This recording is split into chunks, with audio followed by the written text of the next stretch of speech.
हरे कृष्णा भक्तों, महाशिवरात्रि के व्रत के बाद आती है आस माता की पूजा। आस माता की पूजा का व्रत फागुन मास की शुक्ल पक्ष की प्रतिपदा से अष्टमी तक कभी भी किया जा सकता है। इसका विधान इस प्रकार है कि व्रत के दिन कहानी सुने एक लकड़ी की पटरी पर जल का भरा लोटा रखें।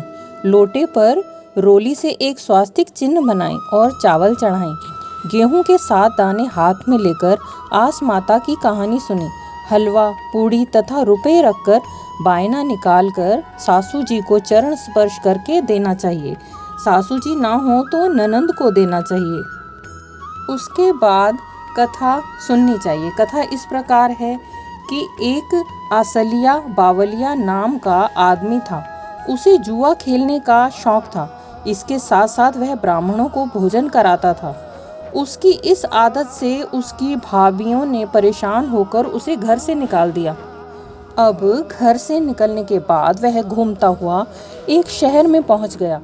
वह आस माता का नाम लेकर एक जगह पर बैठ गया। उसे आसपास के आदमियों के द्वारा शहर में प्रचारित करवा दिया कि एक उच्च कोटि का जुआ खेलने वाला यहाँ आया हुआ है।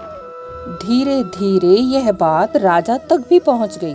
राजा ने उसे जुआ खेलने के लिए बुलाया। जुए में राजा अपना राजपाट सब कुछ हार गया। आसलिया बावलिया राजा को जुए में हराकर स्वयं राजा बन गया और राज करने लगा। इधर आसलिया बावलिया के घर पर भोजन का भी अकाल पड़ गया।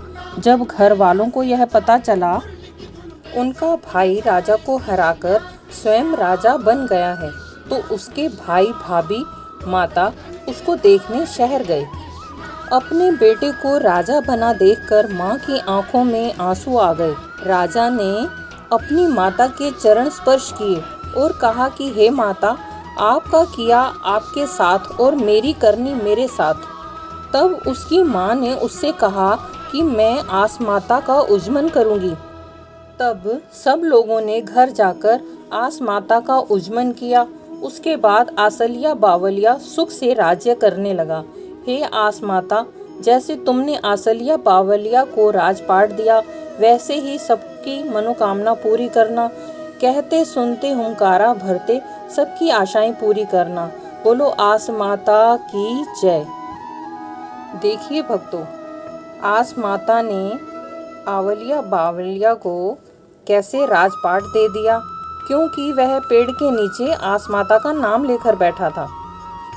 इसलिए आस माता ने उसको अमीर बना दिया। बोलिए आस माता की जय।